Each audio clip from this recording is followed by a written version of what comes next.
At the Massachusetts Convention Center Authority, Black and Hispanic employees are paid less, denied promotions, and left isolated and marginalized. That's according to an independent report from the law firm Prince Lobel Ty, who were asked by the authority to investigate allegations of discrimination that surfaced earlier this year. They determined current leadership prioritizes its bottom line over racial equity and inclusion and has fostered a culture of distrust in human resources and a fear of retaliation for speaking out.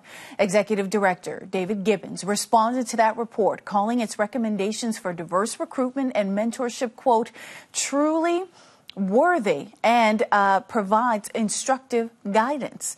But the authority says that they are still reviewing the specific complaints here and haven't yet addressed any of them directly.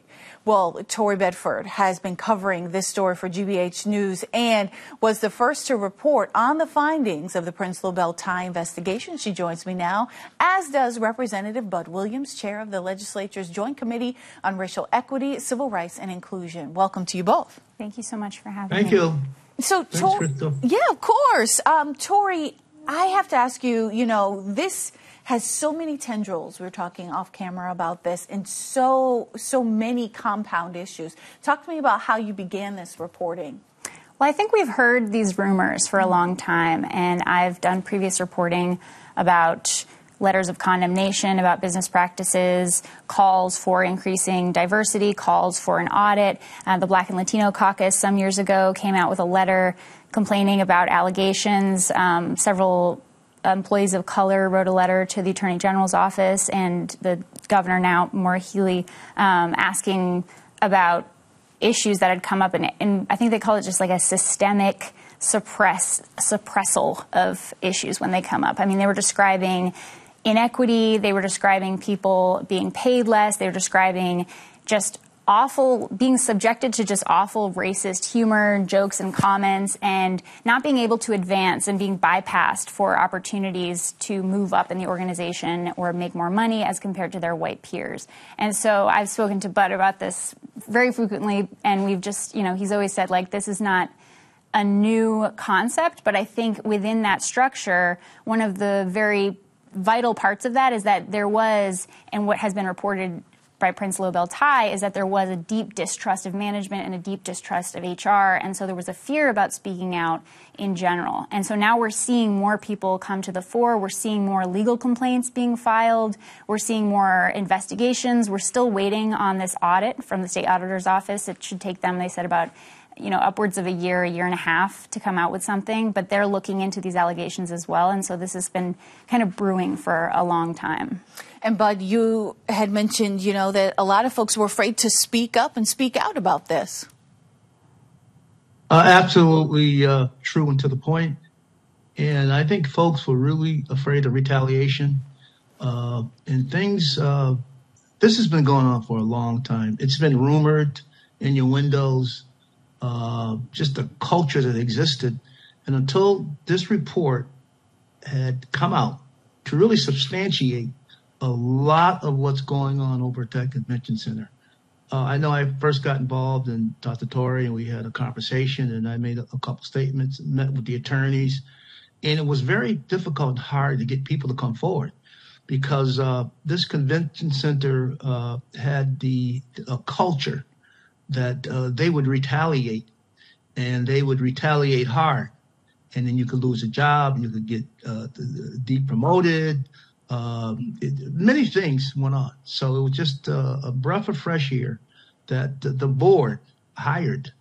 Gibbons, the executive director, actually hired the attorneys to investigate this. But it substantiates what a lot of us have always believed.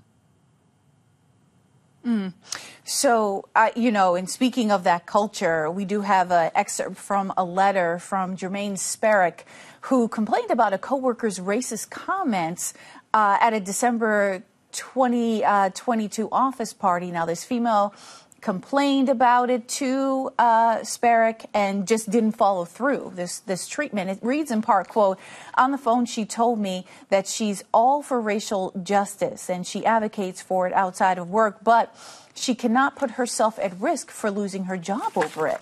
I assured her that she cannot be fired because of the situation, but she didn't believe me. On 1/5/23, Nicole decided to not go forward with the process officially. It seems like, from what I've read, and of course, Tori, you're the expert here, you know, a lot of folks were bringing up these issues but afraid to follow through because of this culture. Yeah, so I want to clarify, that was his coworker, that's in his legal complaint that he filed over in June.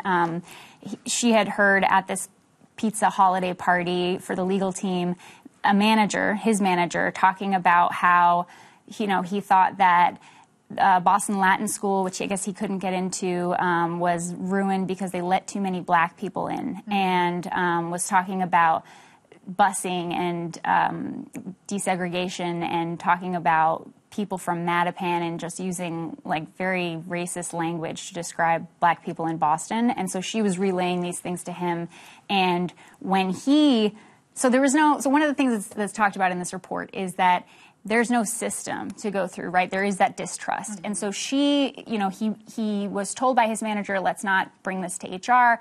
He went through the proper channels. He actually showed me a letter that he wrote and signed and handed physically to a supervisor to show that he had filed a complaint, that he was uncomfortable about these comments. And that was then later, he was later told that they never received that letter, that he never wrote it, and that he was later, he says, retaliated against for, he was accused of retaliating against his female colleague who told him that, I know it's complicated, but basically she, you know, for telling her that she should have reported it. Yeah. And so he was then in trouble. And I've seen that happen. I mean, according, you know, these allegations of that happening, there's a pattern there where, you know, in another case with Ms. Benjamin, who's another client who's represented by this man, Matt Fogelman, who's an attorney. He's representing a lot of these people bringing complaints forward more and more now. She was saying that when she tried to report racist comments that were made against her by members of the public safety team, they contacted their supervisors, and she was later written up and penalized for saying something.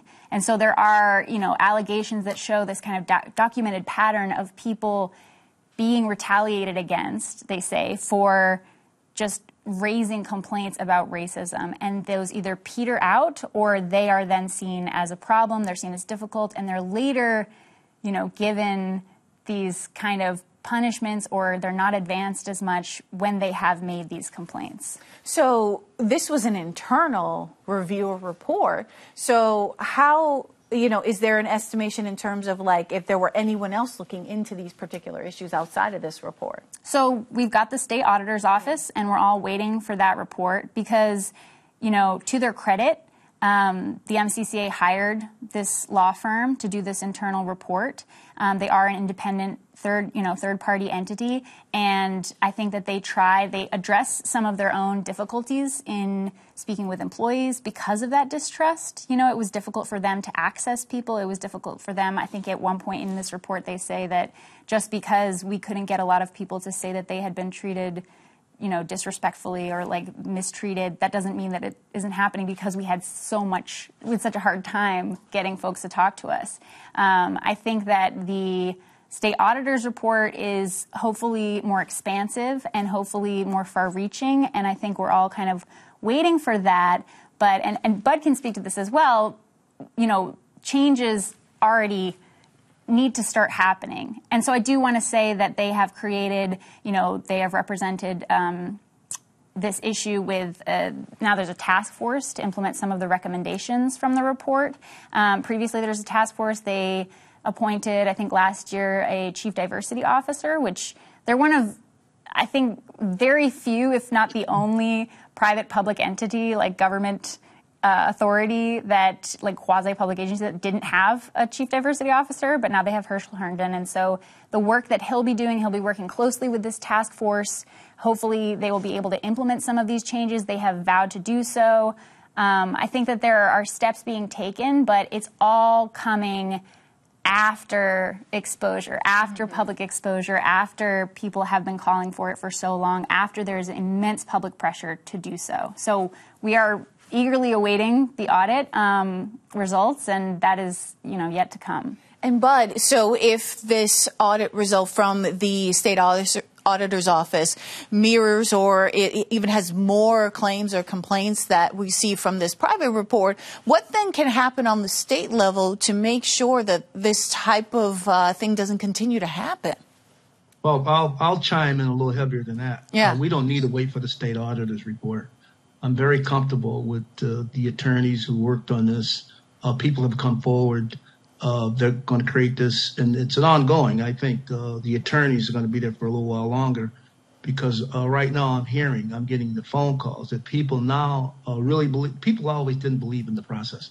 They never believed that if they came forward against one of the most powerful quasi-agencies in the Commonwealth, that they would be retaliated against. Now that they see that the proof is in the pudding, that things are going to happen, you're going to get more and more people going to come forward.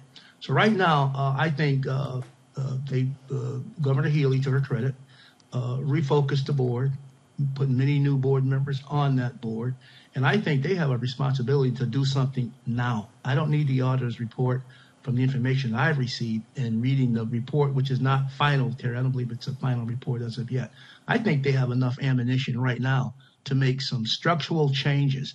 It's really embarrassing when you have folks who make complaints, racial complaints within a quasi-agency of the Commonwealth of Massachusetts, and they fall on deaf ears. I mean, the emperor has no clothes. We know now that we have evidence, which we always really believed, but never had the written document, that needs big changes over there. They need to go from top to bottom, clean house, get some new leadership in there, and let's go forward. I wonder about the conversation of the ability for this entity to police themselves. You mentioned a task force and some other internal things that are happening as a result of the report we have now by this private company.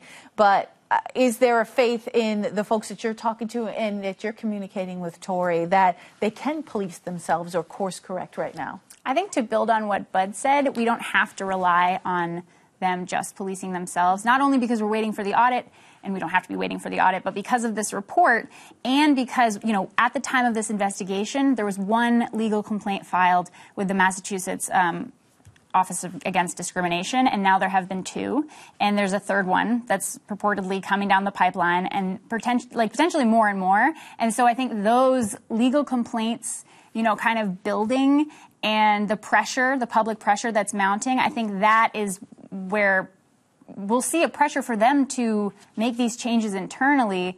Otherwise, there could be severe consequences, I think. And I think they know that now, and I think they have been at least publicly agreeing to be very cooperative with this and make it more of a priority. Because as the report says, you know, the financial bottom line has been the priority, and this has been really just it's just been a huge oversight. It's just not thought about, and it's been overlooked. And I think now, you know, they say they're going to start making changes, so hopefully that happens.